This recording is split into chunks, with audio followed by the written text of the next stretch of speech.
Hindi na masama ang naging debut ni Julius Randle sa Minnesota.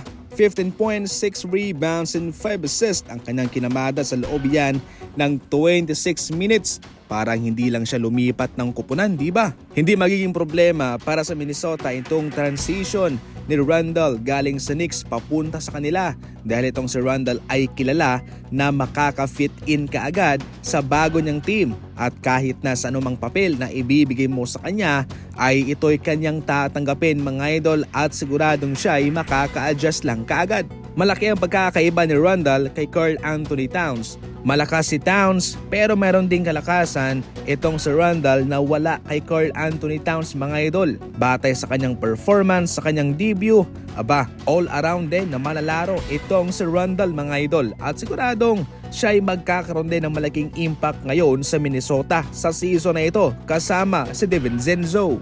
Hindi kinahiya ni Lonnie Walker na ipinagsigawan niya na siya yung unang dumarating sa kanilang mga workout sa Boston Celtics at siya rin yung nahuhuli. Ganito yung tipong manalarong swak sa mentalidad ng Boston Celtics at kaya marami sa ngayon ang dumarasal na sana ay kunin siya ng Celtics at ipasok sa kanilang official na lineup. Kasalukuyang siya ang fan favorite mga idol na mabigyan ng standard position sa kanila. Ako ay pumapabor din sa kanila. Itong si Lonnie Walker ay isang magaling din na role player na siguradong mayroong maitutulong sa Boston Celtics at siguradong malaki rin ang kanyang maitutulong sa kanila sa mga maliliit na bagay.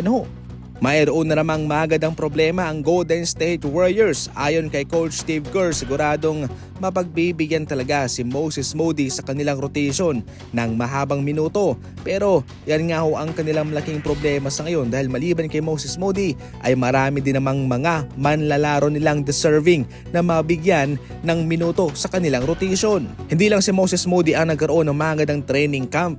At alam natin na meron siyang mga labang pinangungunahan mga idol at kanyang pinatutunayan lamang na handa rin siyang mag-take over kung sakaling wala yung kanilang mga veteran star player.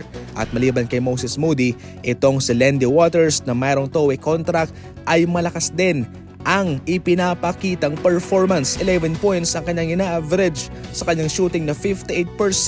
Ito yung tinatawag na magandang problema dahil sa problemang ito ay marami kang magagaling na mga manlalarong mahirap ipasok sa rotation.